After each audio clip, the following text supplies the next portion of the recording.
Hello and welcome to the debate. I'm your host Rafae Iqbal, and in today's show our discussion will be circling around two topics. The first being the Peshawar High Court's verdict on the reserved seats. As we know that the Sunni Ittihad Council that had an issue with the reserved seats, and they had already obviously protested. We have seen in the parliament time and time again they talked about the issue of reserved seats, and they had raised this issue on multiple fora. They also talked about it in the parliament, and obviously they filed a plea in the Peshawar High Court.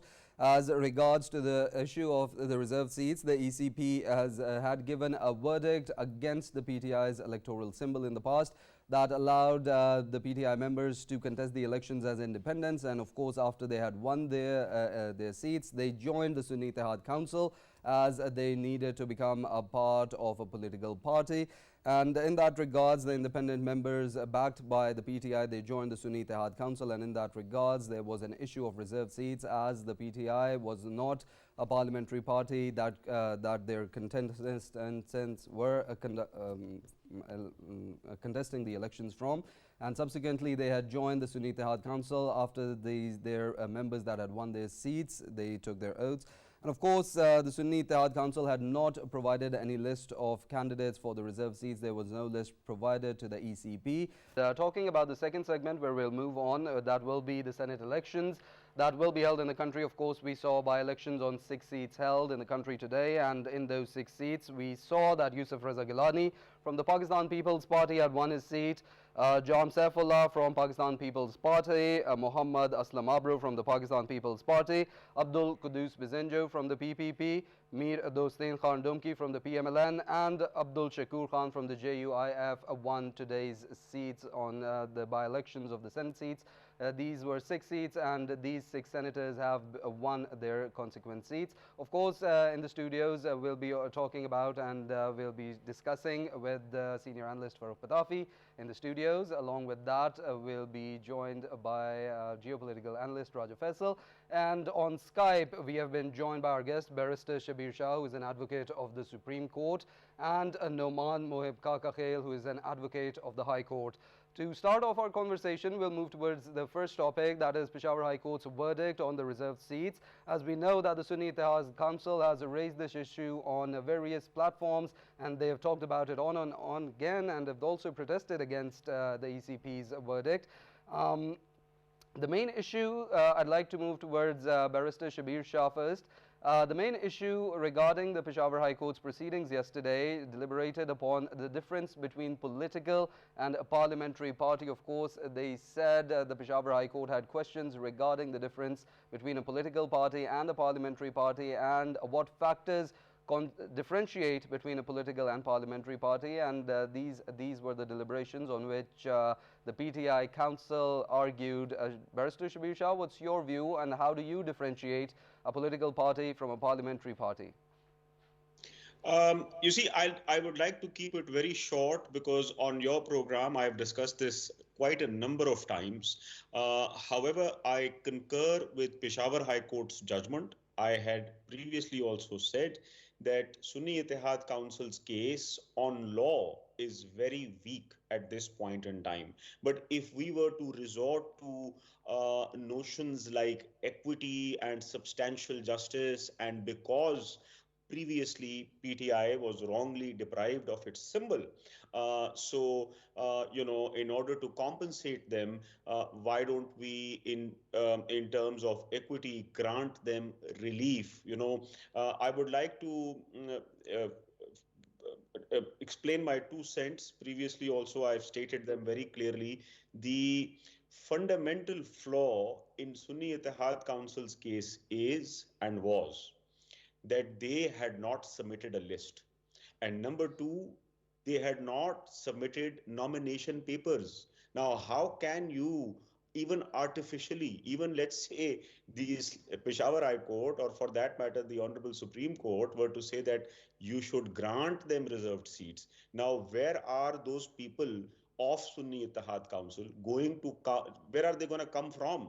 And how are they, will the Election Commission today issue a fresh schedule and allow them that, all right, now this is a new RO, go and submit nomination papers? Previously also I had stated that what if those candidates do not fulfill a criteria such as, for example, somebody who submits a nomination paper is a dual citizen, is of 24 years of age, or is convicted for an offense involving moral turpitude. So, how are we or the RO is going to do scrutiny of those nomination papers today? So, for all these reasons, it is impossible. It is practically like you were to rewrite the law. So, with all the sympathies that one may have with PTI that they were deprived of their political symbol, but two wrongs do not make a right. And I can summarize this because as lawyers, when we have a weak case, we resort to such notions that, my lords, we fall on your lordship's mercy, or you should do substantial justice, and that. So, whenever you have a weak case such as this that Sunni Ittihad Council has, and I can tell you, often the answer by their lordships is that we are here to do and to pass judgments in accordance with law. You should We are not here to do. You can seek justice from God. So something similar is happening to PTI, and I think strictly in terms of law, the courts cannot rewrite the law.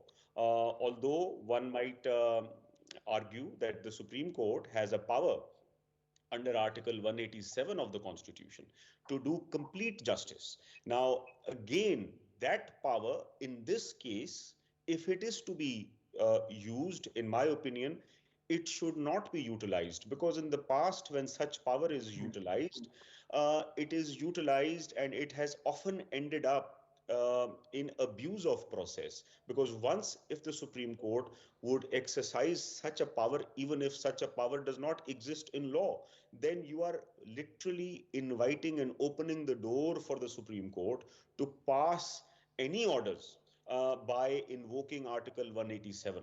So I think, in my opinion, I agree with Peshawar High Court's judgment.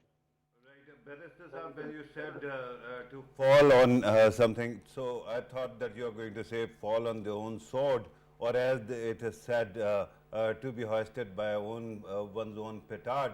I thought that it was PTI that used to actually indulge in similar kind of disqualification petitions when PMLN was in power, if you remember, Yes. when Myanmar Sharif was subjected to the same things. But I wanted you to actually comment on the possible legal remedies now available in front of Sunni Council. It's, they will file an appeal under Article 185 of the Constitution. They have a right to file an appeal before the Honorable Supreme Court. I had heard that someone was to file a 184 petition also, but likewise, the matter is going to go to the Supreme Court, and then it's up to the Supreme Court to pass any order. Right, including Nouman, Muhib, Kakakhel in the conversation. As we know that the Sunni Ittihad Council did not submit any list of their candidates for the reserve seats, but we see that in the court that their council argued that they wanted to submit a list after the PTI-backed independent members. They had joined the Sunni Ittihad Council, and prior to the elections, it was not decided, and the Sunni Ittihad Council members, they were not very inclined towards contesting the elections or the reserve seats issue. But after we saw that the independent members, they had joined the Sunni Ittihad Council, they had a will to obtain the allocated reserve seats that they wanted. And they argue on that pretext that they should be given the right to their reserve seats because a good number has joined the Sunni Ittihad Council now.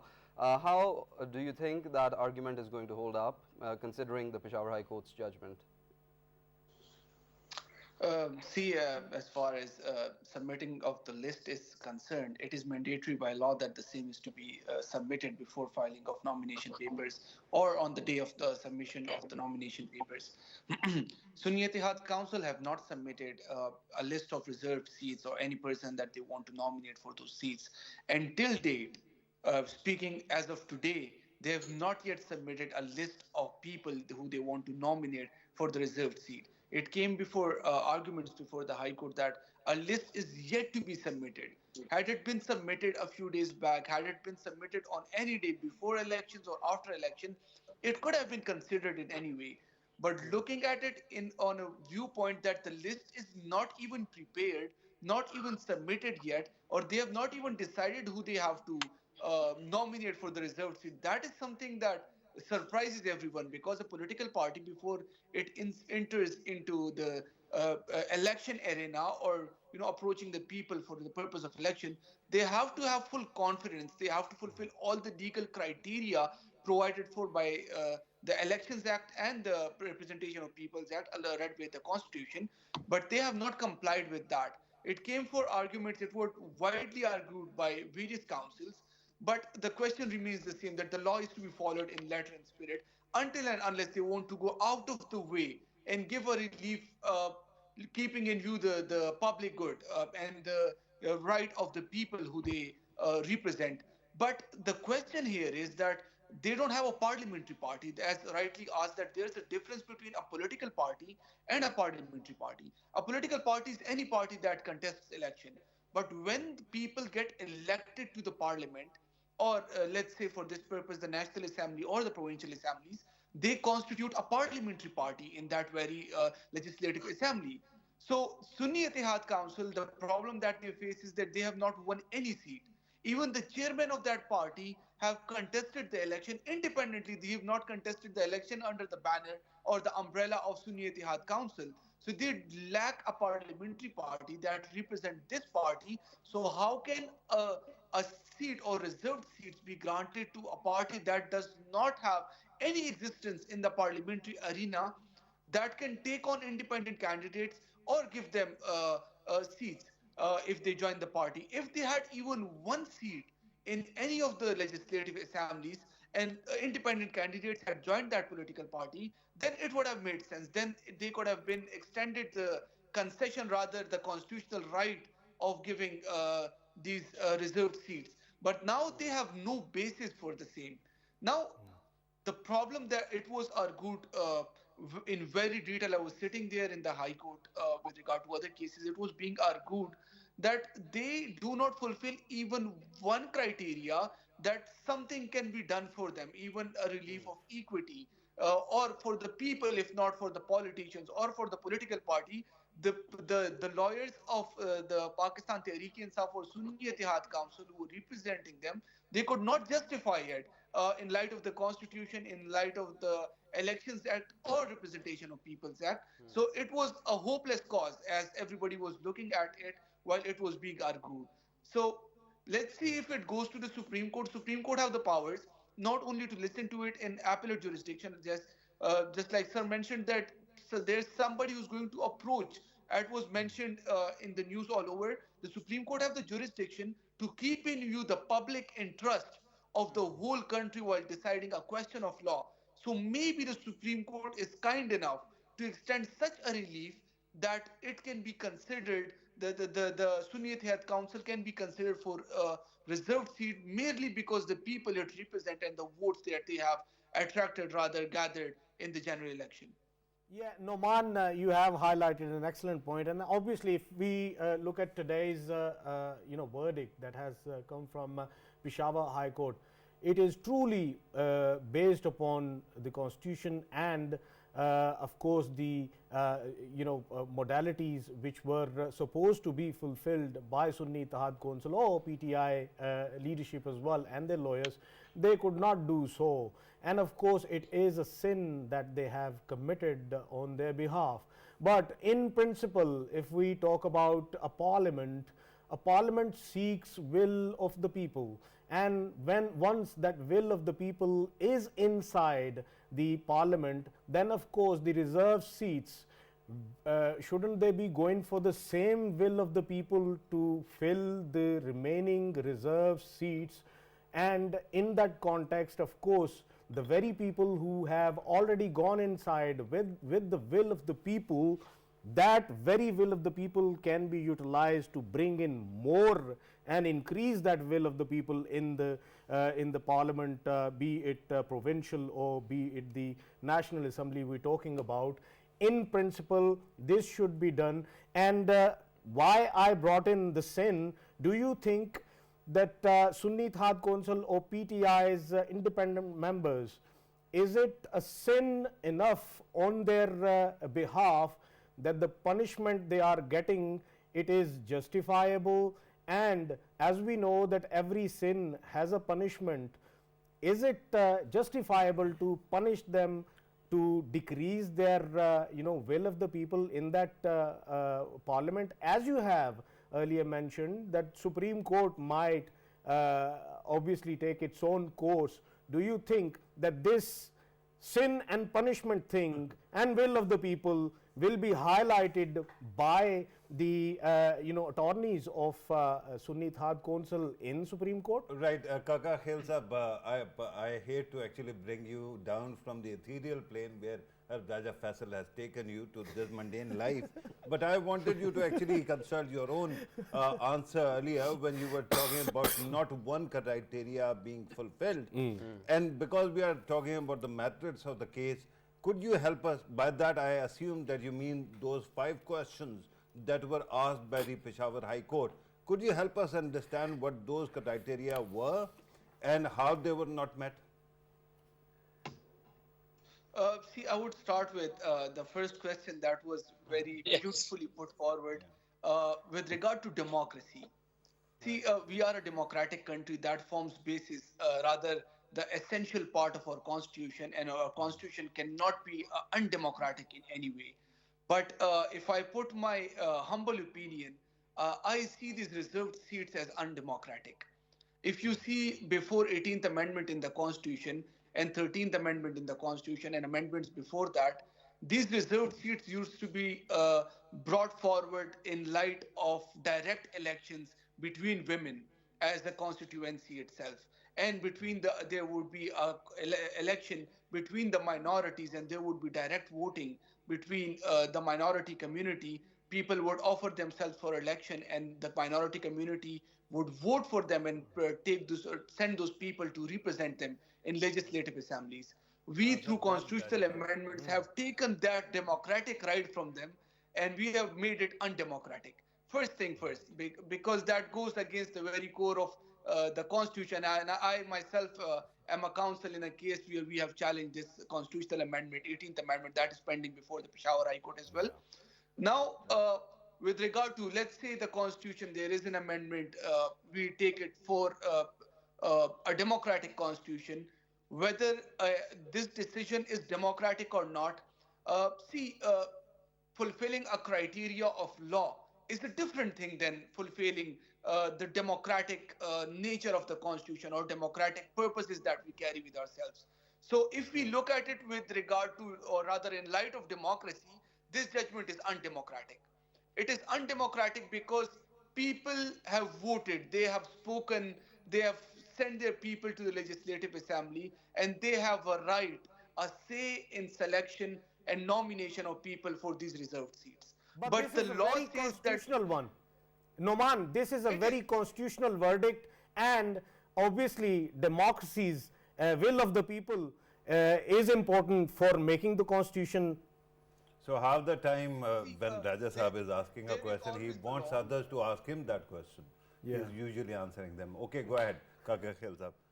So there is always a law, and for that law there is always a procedure how that law is to be followed, rather executed. So I would say that there is a democratic process provided for by the Constitution, and how that is to be executed is in the Elections Act of 2017, that this is how the reserved seats are to be fulfilled by the political parties. So if that there is a legal lacuna, rather a negligence on part of one political party, we cannot say that a judgment is undemocratic. Okay, if we consider will of the people and democratic nature of the Constitution, then there can a judgment can be granted, a relief can be granted on basis of equity. But if we follow the law and the Constitution in letter and spirit, then the judgment is a very just one. As far as the sin and punishment is concerned, I would say that a sin has been committed, but for better good of the country in general, I don't think this sin should be punished. some sins Innocent sin. should be left unpunished. They should not be, somebody should not be made accountable for, because you're not punishing one person or one political party. There are millions of people and their opinion and their vote that we are punishing, rather than just one political party or one person. Uh, uh, so this was the question that was brought forward before the High Court itself. They had listened to this case for 2 days, and the questions formulated, we have already discussed it, whether there is a parliamentary party, whether the list had been submitted, whether there are two, three other constitutional questions that we have already discussed here. So I would not comment on them because I've already commented on those questions. That, and the judgment would come in detail. For now, they've only announced that the writ petitions have been dismissed. But when the reasons of dismissal would come, then they would discuss all these points in detail with regard to how and how not they are constitutional and illegal. Yeah, Right. Rafae, with your permission, I think we should go towards Barrister Shabbir. We should ask him the same question. I know he would, come up with an excellent statement out there. And Barrister Saab, if you could also add to this, most commentators are actually bringing up the case of Balochistan Awami Party and their precedent. So how is this, case different from that precedent, or that was essentially a non-precedent? I must say that Raja Saab, day by day, if not intimidating, he's becoming extremely compelling. And why do I say that? Is because my learned friend Nouman Saab had spent good 7 minutes explaining beautifully how Peshawar High Court judgment is good. He explained the reasons, and he said that PTI's counsels and PTI had no case. And then when Raja Saab, as compelling as he has become, asked a question in a very forceful manner, my learned friend's opinion completely changed, and he said that the Peshawar High Court's judgment is undemocratic. Undemocratic in a split second. So Raja Saab, you need to. I compliment you for shaping people's opinion. But going back to one important point which I thought of in between, and Noman, you must correct me if I'm wrong here. Uh, you see, in the past, what happens is that the question of reserved seats, once announced, it becomes a past and closed transaction. Why do I say that? Is because think of and imagine that 25 or 30 or 40 PTI maintains that they have won another 80 seats, and obviously there will be election petitions on 80 seats. Now think that out of 80 election petitions, they somehow win all the 80 seats through judgments passed by election tribunals. What would happen once the 80 seats come back in the parliament? Another 80, assuming PTI lawmakers would be in the parliament. Now, on the basis of those 80, PTI may stand at 180 or wherever, or Sunni Ittihad Council. Will it be that the reserved seats would now have to be changed because PTI's party position in the parliament is now standing at a higher number? Such cases have gone to the Supreme Court, and the Supreme Court has said that once reserved seats are notified, you don't change them. So I see this also as a problem which legally PTI will face, that you see the reserved seats are notified, and now irrespective of the party positions being changing, it does not matter. That is point number one, which is an additional point. Number two, and Nouman, please educate us on this because we were not in Peshawar High Courts. Was it the case that PTI had put forward that all right, if not to us, then these seats should not be given to the other parties? Because if such a stance was taken, I feel that this would be an anti-women stance, an anti non-Muslim or minorities stance, because these seats the Constitution reserves for women and minorities. Here, I, with respect, disagree with you on the point that these reserved seats should not be specifically left for women or non-Muslims. Why do I say that? Is because in general elections, women are not prevented from participating in general elections. They participate and they are free to participate. Even in Senate, if you see, women's seats are separately allocated. That doesn't mean that on general seats, women cannot be given those seats. But why is it? And the Constitution specifically allows such a positive discrimination. May I call it discrimination, but it is termed as positive discrimination. And the reason for that is, under the 1973 Constitution, that if you make special provision in the Constitution for a class, including women, which has previously been neglected. Now, in our history, we've seen that in so many elections, and previously women were not even allowed to participate in elections. And then now the Elections Act has inserted a beautiful provision that if less than 10% vote is cast in any constituency, the election would be declared as void. Now, why is it that the legislature has made such changes? It is because looking at our past history, we have prevented women from taking part in our elections. So we must remedy that wrong by creating a special provision. I, with respect, disagree that such provisions, such special treatment, I feel that should be given because we have neglected this class. With respect, this is my opinion. Excellent. Right.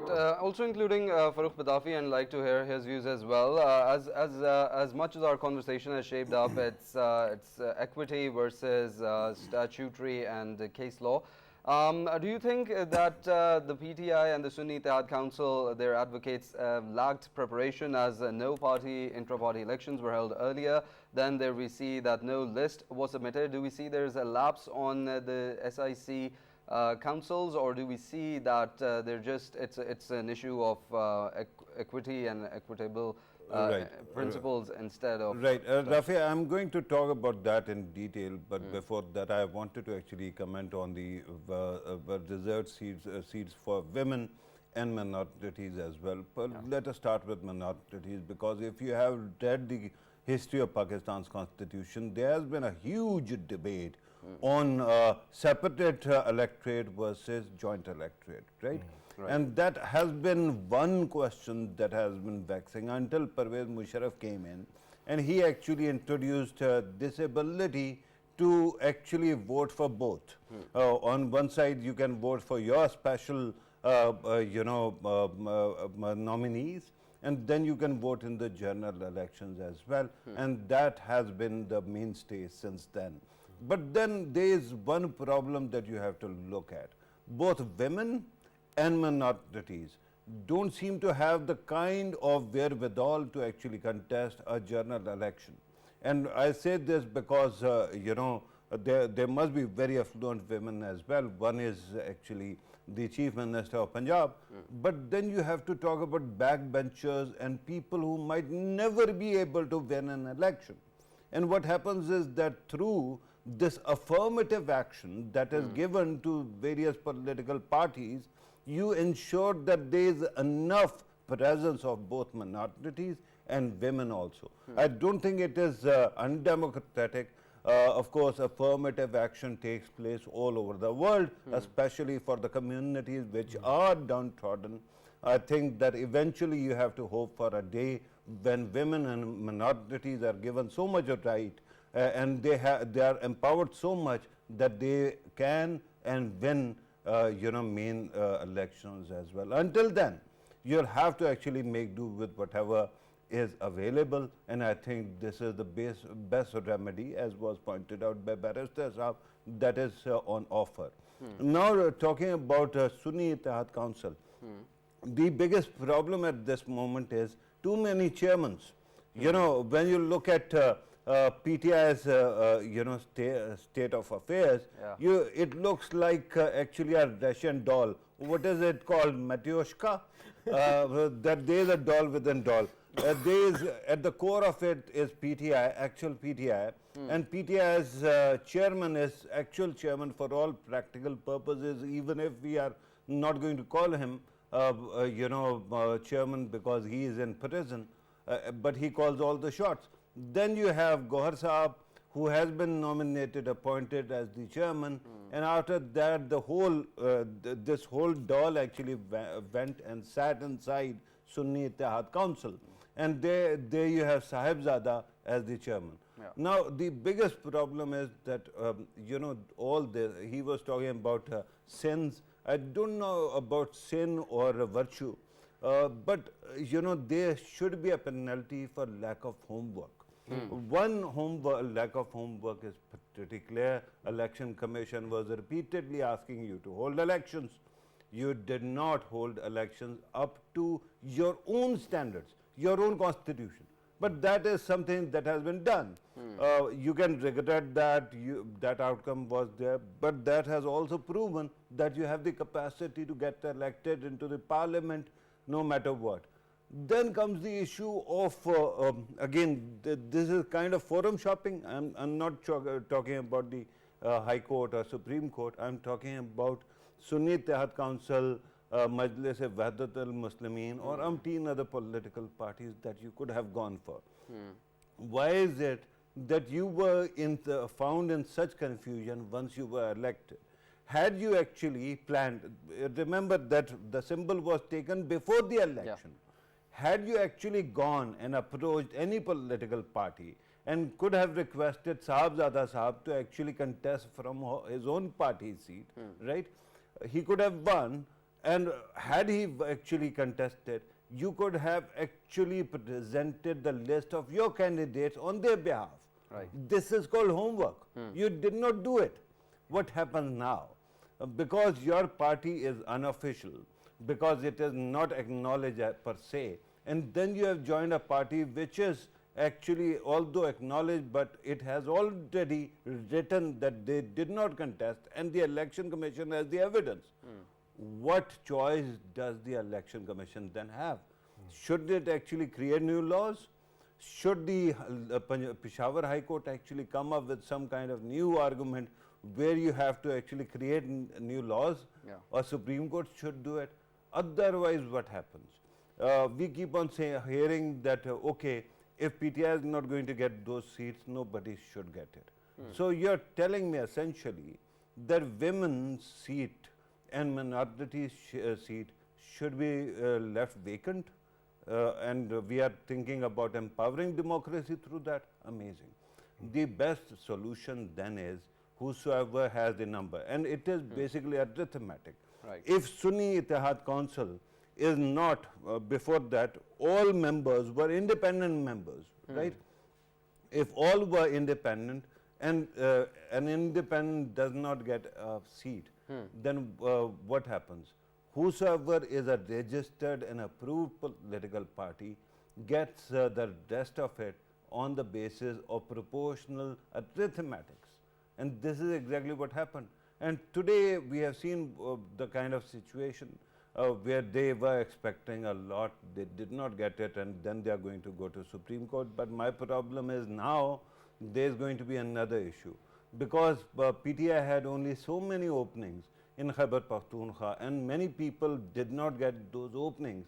There are many people who would actually want to capitalize on the feeling of unease within the ranks and files of PTI, and they would want the entire party to actually step out of the parliament and the system and confront. You saw Asad Saab's statement today, and he was actually threatening because his brother did not get the speaker's seat in Khyber Pakhtunkhwa. So that, of course, is going to be something which is you have to contend with. I don't know what happens in coming days, but this is the sorry state of affairs. Of course, we'll have to see, as both our guests, Barrister Shabbir Shah Saab and Nouman Muhib Kakakhel, also mentioned that it will be now up to the Supreme Court as they will have the appellate appeal, they will have the appellate powers to decide on the matter.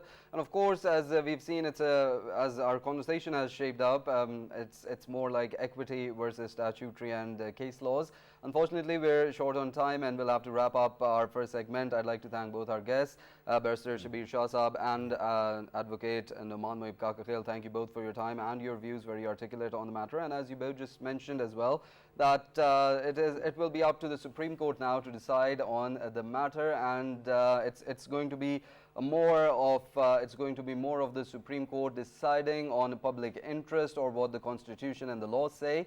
Considering that, we'll also move towards our second segment that focuses on the Senate elections in Pakistan. And of course, as we know that in these elections, the matter will still persist, the issue will still persist, as the PTI, they do not have an electoral symbol. They will not be contesting in the Senate elections as they could have before. Raja Faisal, what's your views on that? How do you see the Senate elections shaping up? And what's the party position that we can expect? In today's by-elections, we see the PPP candidates leading on most of the assemblies. Yeah, Rafae, first of all, you know about the Modiashka.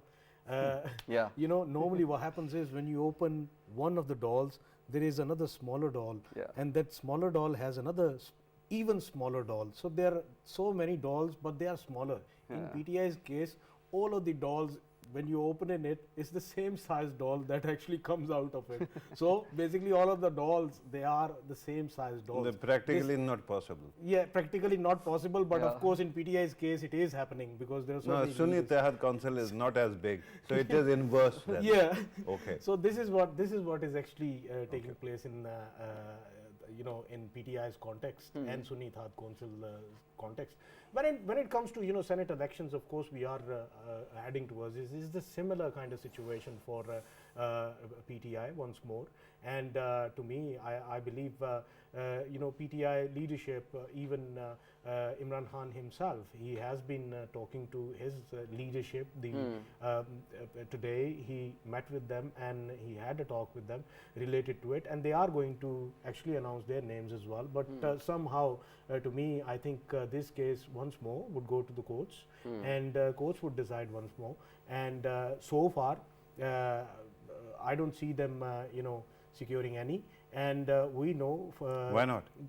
Because obviously they don't have the symbol. And No, the symbol doesn't matter because it is going to be voting, right?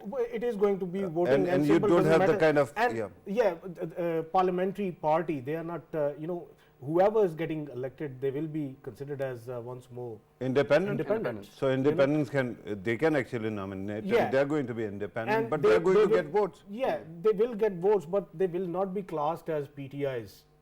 They will not be added towards the PTI because they will be independents, and once more they will be facing the same problem. I mean, eventually we'll see them, you know, once more joining that Senate member with the Sunni Ittihad Council once more. And of course, this similar kind of situation, what we are seeing in the Parliament, we'll be seeing in the Senate as well. So far, of course, one you know, big seat which we saw today. Of course, Multan's seat was vacated by Gilani Saab, and he is coming into Senate and Returning to Senate. returning to Senate, and same seat, the one he left, he's coming back to that. And apparently, of course, we can judge here that he's going to contest for Senate chairmanship. And to me, I think he is the more favorite because they have the right numbers as well. And Is he your favorite also? yeah, my favorite.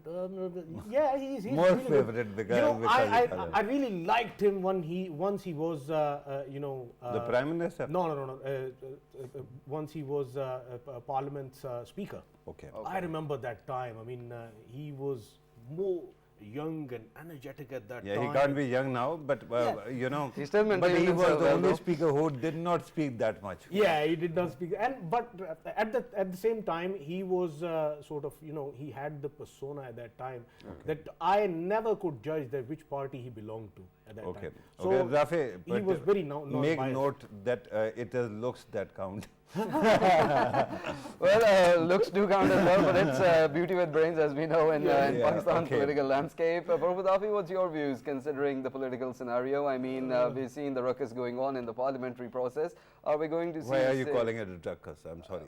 Because the opposition was adamant about the issue of reserve seats, and we've seen the going on. There's too much going on. Yeah, and the protests keep happening. Let me try to disambiguate, right? This is not the same situation as the, as you mentioned earlier, you know, like at reserved seats. In reserved seats, you don't actually contest any election. Whichever party has the numbers, their list actually gets as many seats according to the arithmetic. This is not the case here. You know, in Senate, you have an electoral college. The National Assembly essentially votes for the 2 seats that are there for Islamabad. And then the rest actually, the provincial, you know, voting takes place, and there is a proportion of National Assembly as well, right? So that kind of a voting will continue no matter whatever your symbol. If you have a candidate, like for example, let me give you an example. Recently there was an election in which we saw that President Zardari became the president, right? At that time, who was this runners up? He was the candidate from Sunni Ittihad Council. And he got all the votes that could have been there, right? So what does it tell you? It tells you that no matter what the symbol, the voting will continue and it will have an impact. Now, Yusuf Raza Gilani, amazingly, if you remember last time when he won this seat, at that time it had caused a vote of confidence in the camp of Imran Khan Sahab, and he had to actually conduct that, right? And why was that? Because it was thought suddenly that because they could not get their finance minister elected, the party had lost favor of the parliament, and that's why they had to go for a vote of confidence. I think that he actually vacated that seat and ditched the old baggage. Then he went to National Assembly when the numbers were needed for the voting. He voted there, and then he has Protesto come back to get re-elected. And I think that he's going to be a fine chairman. And I think that after what we have been through in the past 10 years, not past 10 years, past 6 years, with the candidate that is now a member of Balochistan Assembly, I think that Pakistan could do much worse, and luckily we are not doing that worse. Right, very rightly put, Farrukh Pitafi. We'll have to conclude on that. Of course, we were discussing the Senate elections and the prospects in Pakistan's political landscape. Of course, we know that it's going to be a tough battle, and there's going to be a lot of dynamics that are going to play and a lot of politics that is going to unfold regarding the Senate elections. But we'll have to wait and see what happens. And of course, all the fingers crossed and all hope for better that happens in the Senate elections. With that, we'll conclude today's episode, and we'll meet you same time tomorrow. Till then, take care.